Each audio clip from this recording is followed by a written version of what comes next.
On peut entrer. Très bien. Alors attention à vos pieds, il y a encore un petit peu de matériel.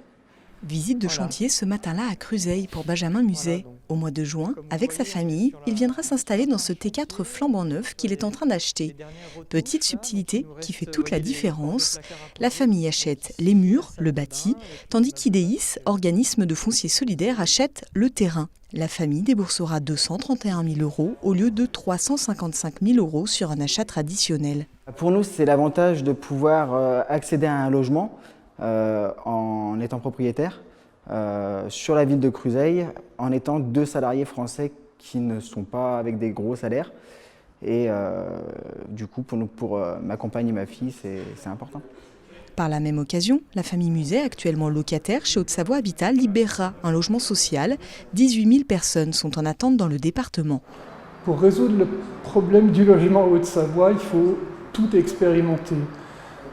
Le bail réel solidaire, c'est un outil pour permettre à cette population qui est souvent un peu trop aisée pour rester dans le logement social, mais de toute façon totalement dans l'incapacité d'acheter dans la promotion traditionnelle, de pouvoir s'offrir leur premier toit. C'est ce qu'on appelle la mixité sociale.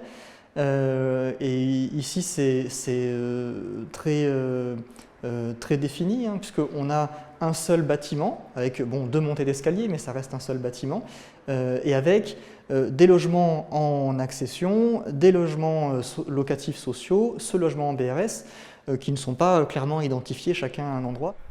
Le promoteur, qui travaille depuis plus de 30 ans avec Haute-Savoie Habitat, a accepté de jouer le jeu pour cette première expérimentation. Il lui en coûtera 80 000 € sur le projet.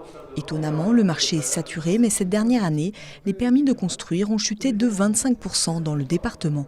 C'est compliqué de construire en Haute-Savoie et ça l'est d'autant plus aujourd'hui, à la fois dans un environnement post-Covid où le sujet environnemental accapare les discussions, à juste titre, il faut le dire, c'est-à-dire qu'on ne peut plus construire aujourd'hui comme on le faisait hier, mais la contrainte environnementale, à elle seule, elle ne peut pas participer au développement durable tel qu'on doit le concevoir. Il y a également les aspects sociétaux, économiques et sociaux, et le bail réel solidaire permet de répondre à ce sujet-là. D'autres organismes de foncier solidaire travaillent au même dispositif en Haute-Savoie. Plus de 200 logements en bail réel solidaire sont en cours de construction.